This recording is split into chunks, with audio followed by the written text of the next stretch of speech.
Hey, everybody. Welcome to another episode of Cinema A to B. This is going to be our last episode before Christmas. So we're going to do a holiday movie.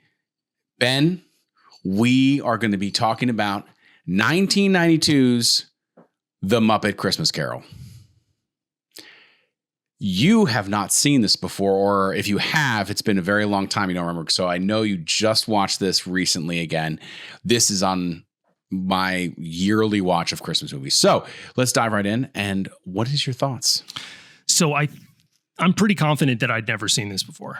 I'm I'm 99% sure that I'd never watched this in either any form or fashion, or certainly not in its entirety. Nothing felt familiar. In the movie 92. I mean, I've got a pretty good memory. I mean, I was 11, so I don't recall seeing this. Certainly didn't go to the theater and watch it.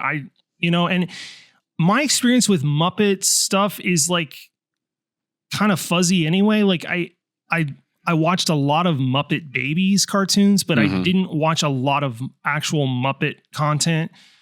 So it doesn't really surprise me that I hadn't seen this one.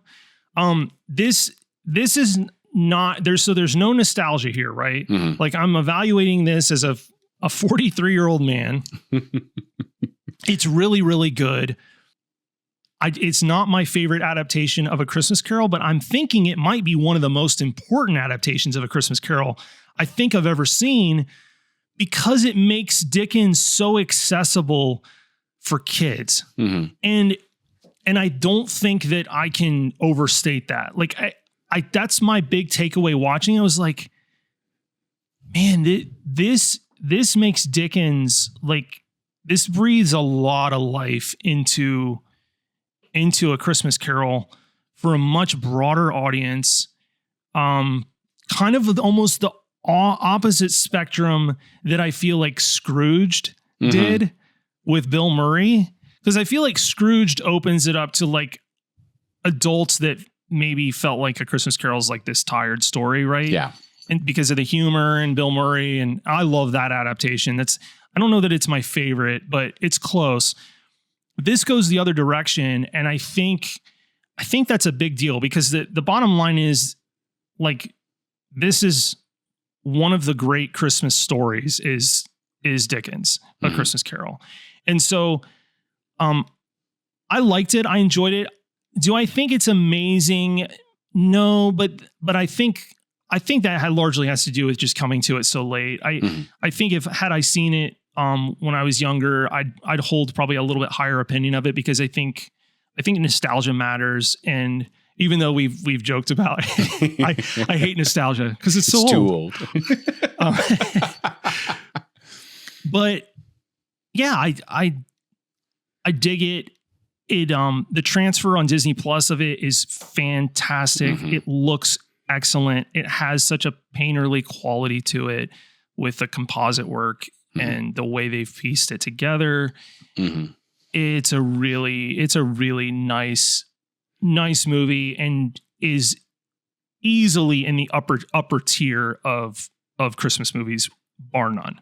Yeah. So I kind of want your take on it, given that this reminds me when we talked Goonies, because I had the nostalgia factor for Goonies and you did not. I did not. So now the tables have turned.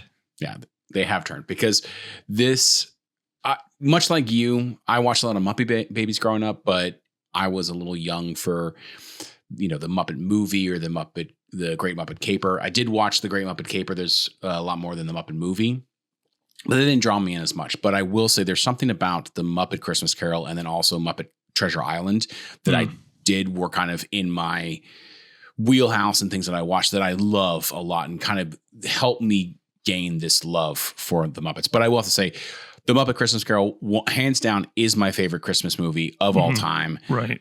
It's a requirement that I have to watch it. And generally speaking, it is I make Laura and I watch it Christmas Eve, right? Because then I can sing the song, There's Only One More Sleep Till Christmas, and it actually works. I think trying not to get too much into nostalgia, but so, growing up, saw this, love it. I love the interplay. I love it has the right amount of comedy, the right amount of seriousness, the right amount of scary to it.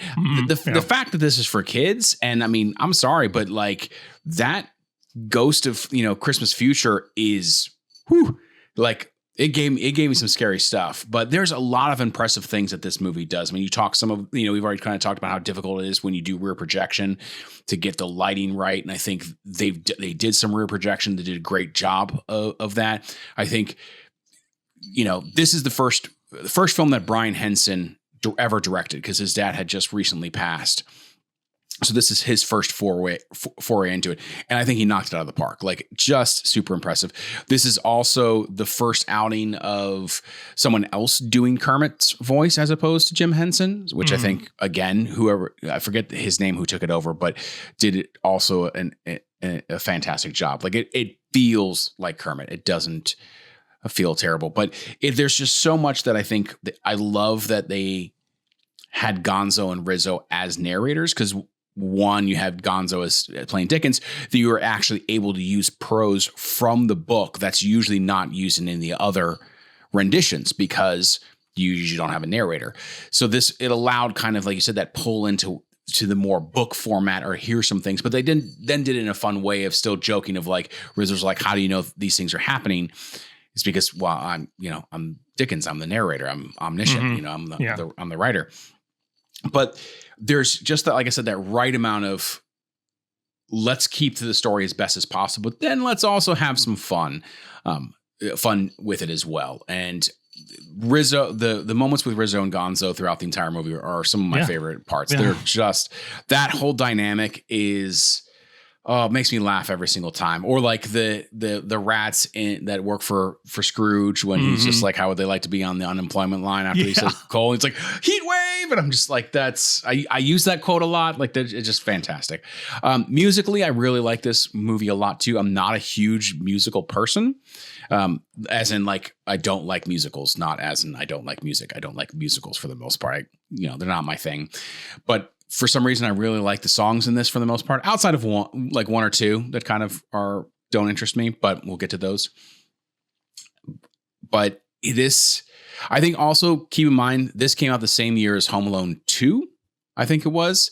Yeah. So it got buried by Home Alone 2. So yeah. Home Alone 2 just blew up, and obviously the first Home Alone blew up, and Home Alone 2 rode those coattails. And so this didn't get as much of an audience as you would like, but I think it's a really well put together film. It's under 90 minutes. It moves fast, but I don't feel like I'm left wanting.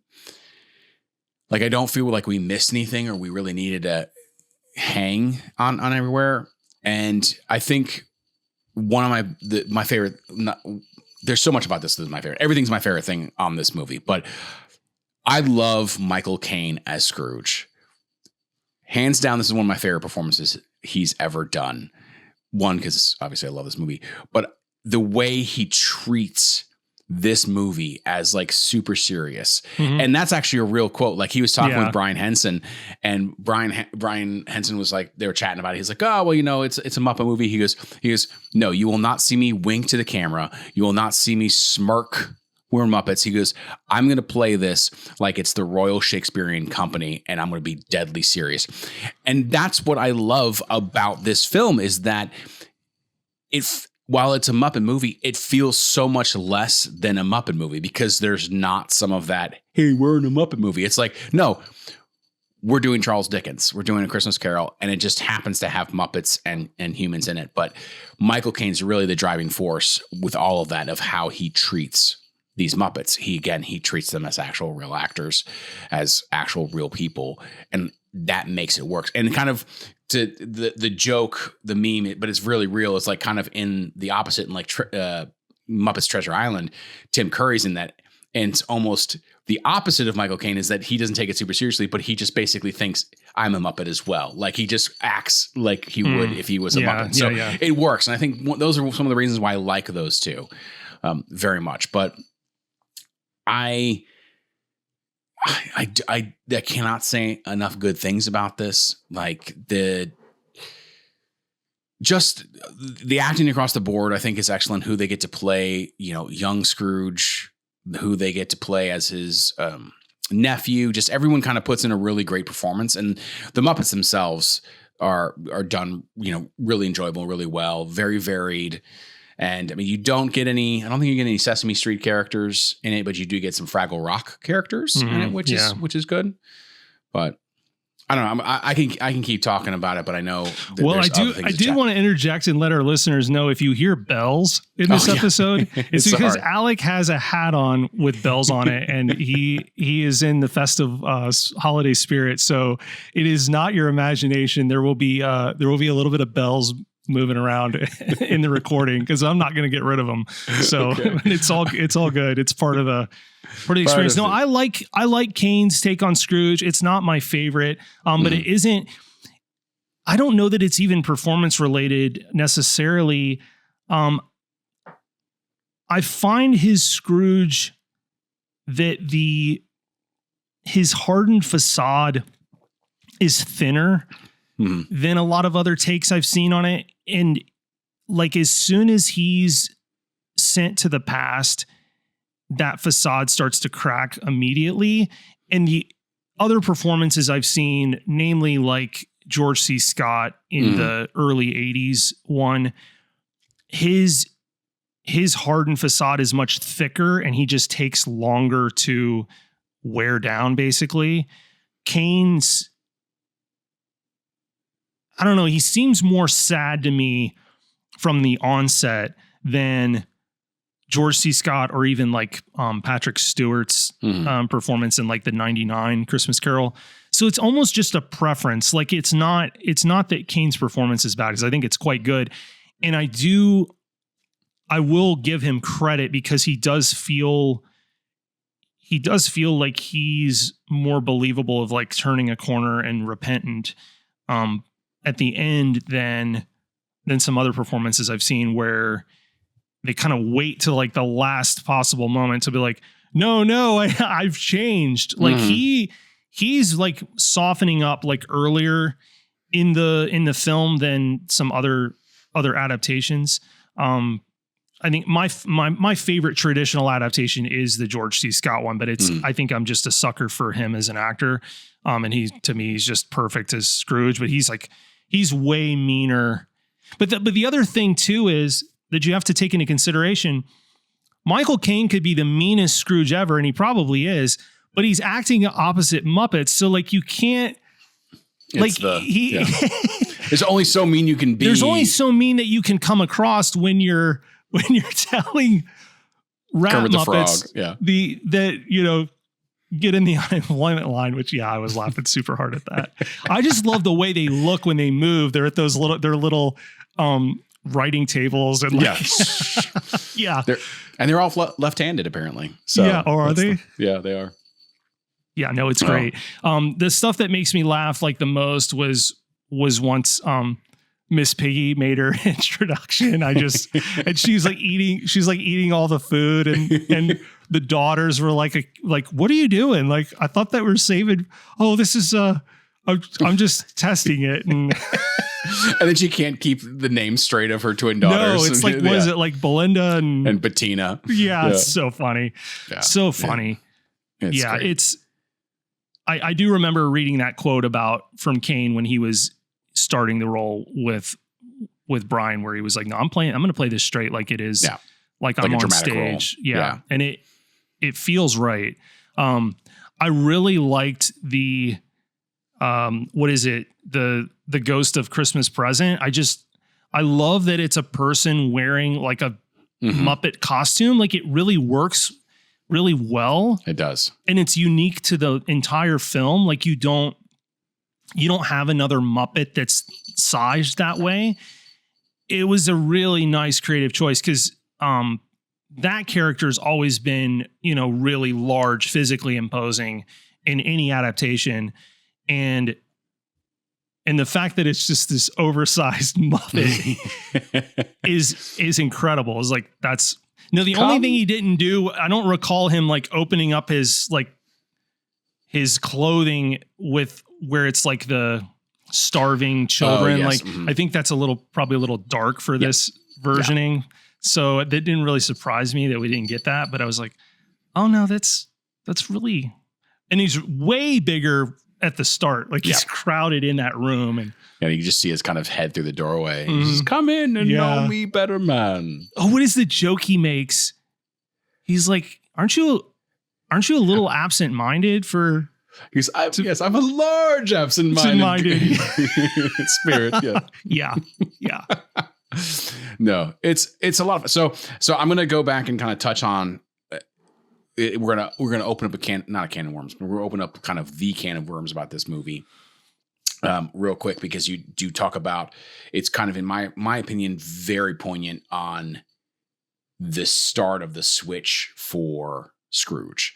So I'm assuming when you watched it, did you do on Disney Plus, did you go to the extras and watch the full length version, or did you just watch what was there? So I watched I watched what was there, but there are three versions floating out there right now, because there's the hour 25 minute where that sad song was completely cut. Yeah. Right. And that's what's listed as the runtime on IMDb, 1 hour, 25 minutes. The main version running on Disney Plus is 1 hour, 28 minutes. That's the full length. Yep. Mm-hmm. And then in the extras is 1 hour, 29.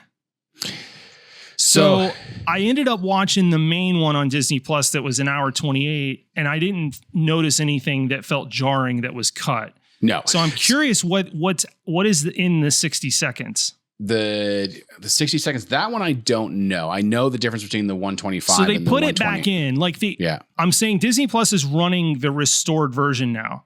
Yes. They're not running that edit as where they were like, as the main one. I thought the main one. The main one's an hour 28. Oh. And I didn't notice anything cut. So I think they've brought it back in. As they should, in my opinion. Yeah, as they should. Yeah, I did read about some of that, but would it be interesting in hearing more on like when that decision was made. And 128. Look at that. So I think they put it back. But I don't know what's in the 129 cut. Yeah. Okay. So we watched the full length version. So I'm going to have to actually at some point find out what I watched, because I don't remember that, but I know because we watched it. I never saw this in the theater. We did have it on VHS, and that had the "Love Is Gone" song. And I know, and this is where it's going to be interesting, because I hate that song. That's one of the songs I really don't like. Like I mean, again, not a huge musical fan. I'm really bored by that song. This is just like, oh my goodness, I hate how slow this is. But as an adult watching this, and I've come to it, is how huge that song plays in Scrooge seeing himself, of seeing how he was and the mistakes he made, and or the stuff that he lost, right? When you don't, because he joins in, like that's like as the older Scrooge, when he joins in, that starts the barriers breaking of seeing himself and what he's given up for greed. And when you take that out, you lose all of that. And and it's so jarring, because when you lose that song, he just goes from seeing them kind of breaking up to him crying. But it feels weird, because it's like, I don't know how to explain it, because when the first time I watched it, I was like, this is really odd. But that song does so much to build in why that character, and why he's so much more open with the Ghost of Christmas Present, because at this point he is like, okay, I've seen some of my faults. Let me come in. And then he becomes best friends with Ghost of Christmas Present and sees the joy and what Christmas can bring around and what he could possibly be a part of. Yeah. With still getting hurt along the way of seeing some, obviously Tiny Tim, but then also seeing his nephew making fun of him at a party, and just kind of getting those hits. Now, I will say that there is an inherent weakness with Tiny Tim, with the fact that he is a Muppet, and you're like there, and it's not even suspension of disbelief. It's just, it's kind of harder to like empathize with like a Muppet frog losing his life versus when it was, you know, a human kid that's sick. Well, for you, from me, you're but as a kid, maybe as a kid that hits different, right? Like, but see, 92, I feel like I don't even know, like an 11-year-old me would have appreciated this as much as maybe a 6 or 7-year-old me would have. Like, I almost feel like it would have been better to be born, you know, 4 years later and be more impressionable. I'd be curious to have my daughter watch this. Like, and I think I will. I think I'll, because she loves the George C. Scott Christmas Carol. Really? Like, loves it. Yeah. Wow. And it's dark, dude. Like it's dark, but she loves it. Like, she likes the arc of Scrooge. I mean, is one of the best in literature, and it just keeps getting remade in movies. But that's what I like about this, is they've taken it and breathed life into it. Like, it's not just another remake. I mean, I could argue that even the George C. Scott one's just another remake from the ones in the, probably a 30s or 40s version. And the 99 one, as good as it is still kind of another rehash. And this is not. No, it's not. This is not. Scrooge is not. Well, and especially when you have, you know, the Marley brothers as opposed to just Jacob Marley, right? Which I favorite. Love. Oh gosh, yeah, Waldorf and Statler, like, just amazing, just it's so good. I love it when they're at the party up top, and Fozzie does his speech and it's really short, and they're just like, they're like critiquing it, but they're like, it was short. I love it. Yeah, I love those characters. I would just oh my goodness, they're the best. They're fantastic. So, I do want to go back to some of the, in my opinion, the greatness of just how well this thing gets shot, with having to do the interplay between Muppets and humans and getting that dynamic, you know, and a lot of model work too. Like, obviously when they're doing the shots of London, you know, the first flyover, is all model work, looks fantastic. And then they do an invisible wipe across a real roof to get you down into the set. So yeah, it's, I was impressed from the outset. I was like, I just love the way it looked. Like, they do a good job. Like, it definitely feels small, but obviously I think like streets in London at that, you know, that kind of age would be that small, but I don't feel like I can see the edges of the world, you know, like we talk about a lot. Like, even though it does feel kind of contained, I don't feel like if we turned, I would immediately get onto set. Like, I feel like or get onto the backstage, I'd start feeling like the set would go on. By the way, though, the ghost of Christmas Past is pretty creepy. Well, do you know how they did that?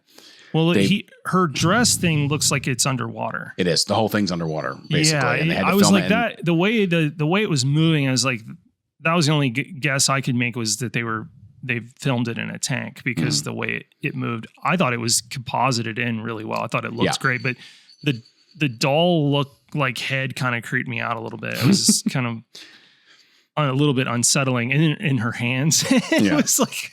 It reminded me of the SNL sketch where with the three sisters, and the one's got like the super tiny hands. Yeah. Well, I always kind of thought when she's when like, he grabbed it, like, I always thought kind of Quado, like, take my hand. Like, when she reaches out and like, you'll fly. Yeah. But so I also like with Sam the Eagle, when they do fly back and they're talking about, and he's like, business, it's the American way.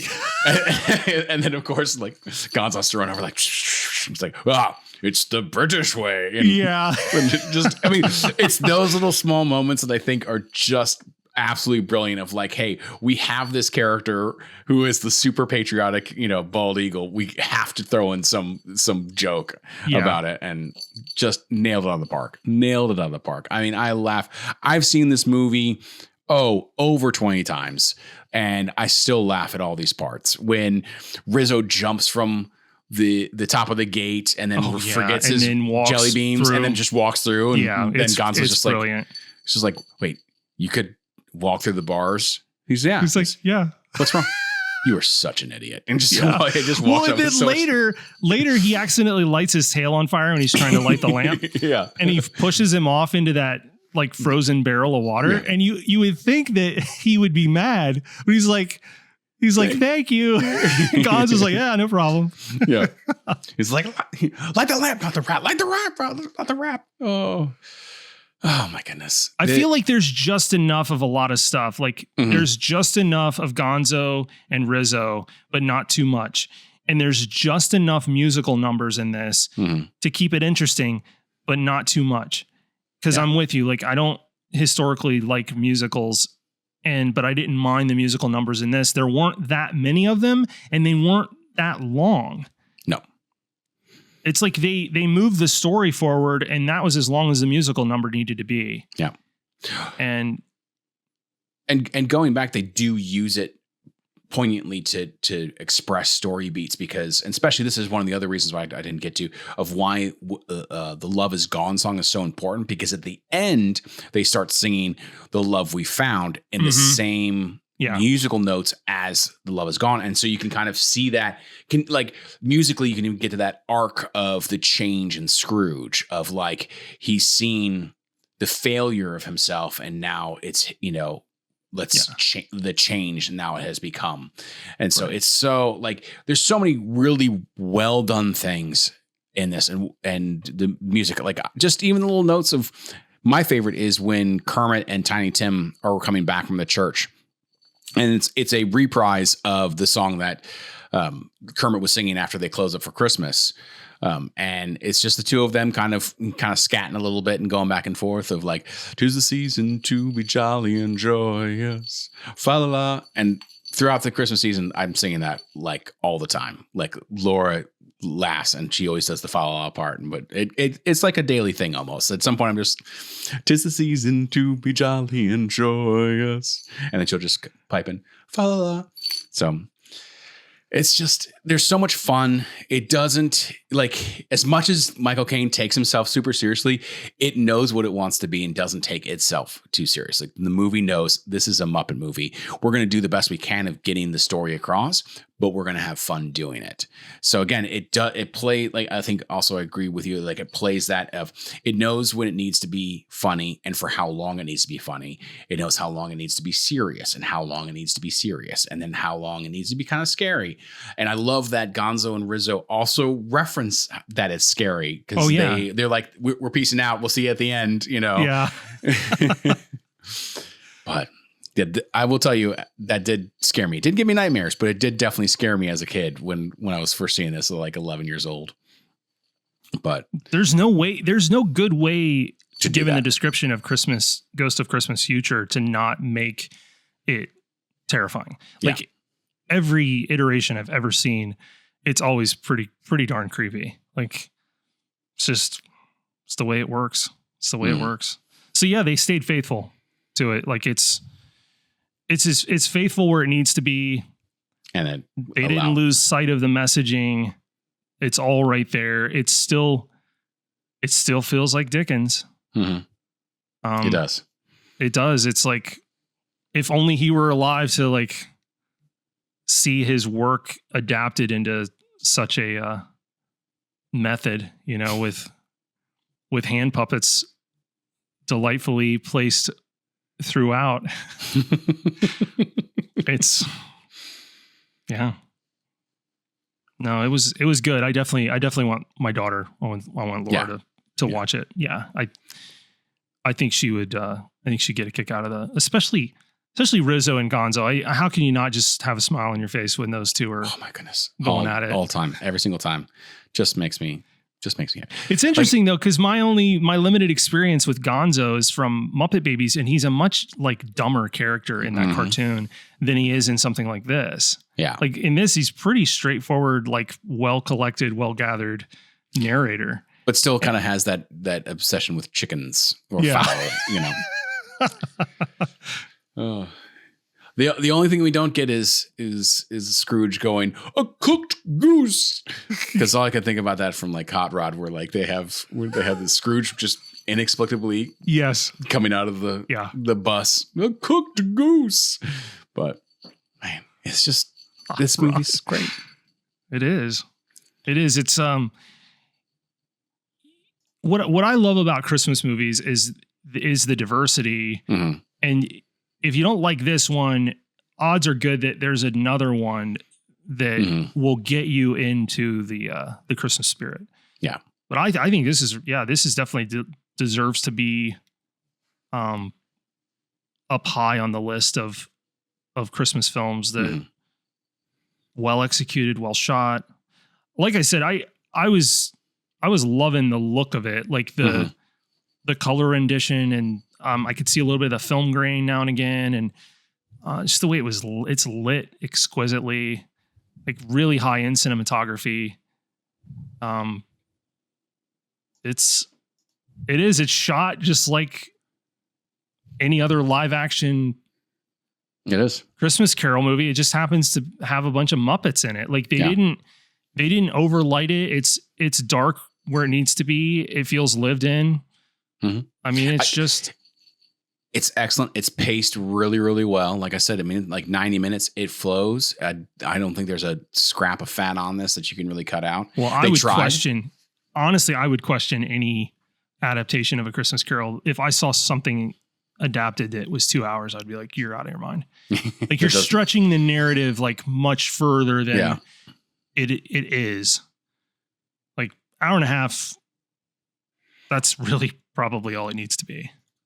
Yeah. That's not, you just need to pop it and get the story going. So my goodness, this is, I'm glad you liked it, at least. I know I knew you weren't going to love it as much as I did, much in the same way, probably with Goonies. It's probably, obviously I get a lot of nostalgia. It became a tradition. There were certain movies that we watched at Christmas, and this was one of them, was always Muppet Christmas Carol. It's great. It's fantastic. And it makes me appreciate the Muppets. And while I'm not a huge fan of some of the Muppet movies that have come out, or even when they redid the Muppet TV show, I enjoyed that, but wasn't faithful to it. There's something about this and Muppet Treasure Island that just really hit me. And maybe a lot of it is just nostalgia, even though it's so old. That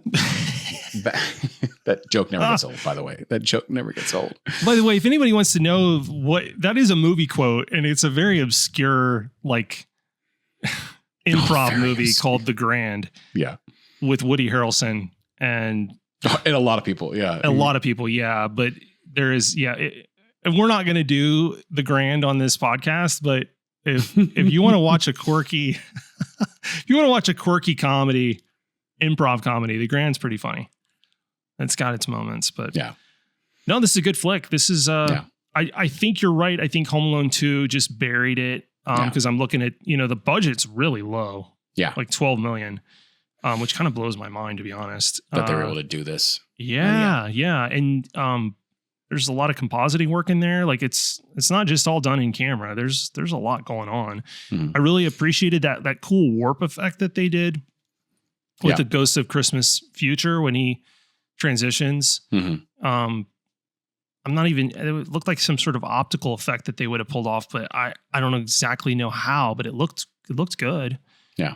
And just simple stuff like him walking through walls looks pretty solid. So, I mean, it also helps since the ghosts are ethereal to be able to composite them in when need be. And it doesn't feel bad because obviously you're kind of like, well, they're not really there anyway. But before the Marley Brothers showed up, when it got really dim, I was like, this is pretty creepy. Like, I was expecting a jump scare there. There wasn't one. Fortunately, I was like, that's probably good to not throw a jump scare in what's supposed to be a kid's movie. But it got it was like, this feels dark, but then they come up the steps and it's like, okay, this is hysterical. Like, Muppets in Chains is pretty funny. So, and especially since it's Waldorf and Statler and the Chains, they're the ones. Yeah. And just, man. You got anything else? I could continue to talk about how much I love this movie, but if you haven't seen this and don't hate the Muppets, even if you do hate the Muppets, give this one a try. This is a great film for the holiday season, and I believe a fantastic Muppet film. My favorite. I think it just is well put together, and it doesn't fall down some of the same tropes as a lot of the Muppet movies do. And there's a lot of great quotes in it too. So I enjoy it. I'm glad, Ben, that you liked it. I mean, one last thing I want to just say is just there was a lot of people who did the puppets, who did like 7 puppets, 8 puppets, like all over the place. A lot of voice work. Just absolutely impressive by the way these people came up. And I would say, like, for the people who are able to take on roles, because both, I know, like Rolf, the dog, the piano dog, he didn't have a speaking role because of the guy was unfortunately passed, or he was near death, couldn't play him. And so they didn't have anyone to take his spot yet. But you have a lot of people who are stepping into roles that they've never done before. You have Brian Henson, like I said before, this is his first directorial debut. For this to be this good, knocked it out of the park. Yeah, absolutely insane. Yeah, absolutely insane. Yep. So, all right, we appreciate everybody listening to this special Christmas episode entry on the Muppet Christmas Carol, delightful film from 1992. Jingle, jingle. Alec is in full Christmas mode. And for our next episode, we're going to do something special here. It's going to be episode 100. Woohoo. Yeah. Crazy. We went live for 50. We're going to live for 100. We're going to do Band of Brothers Revisited, which holds a very special place for both of us. So we're going to live with a revisitation of Band of Brothers. That will be live on YouTube and Facebook on December 30th. It'll be Monday night, 8 Eastern, 7 Central. So follow us on Facebook, and you can sign up there, and we'll be doing some giveaways and stuff, I think, too, for a little bit of merch. Ooh. And we love Band of Brothers, and we do. I don't know how much new to the conversation we'll add, but we'll give it our best shot. So. We're going to talk about it. For sure. Many times. All right. We will see you next week. Thanks, everybody.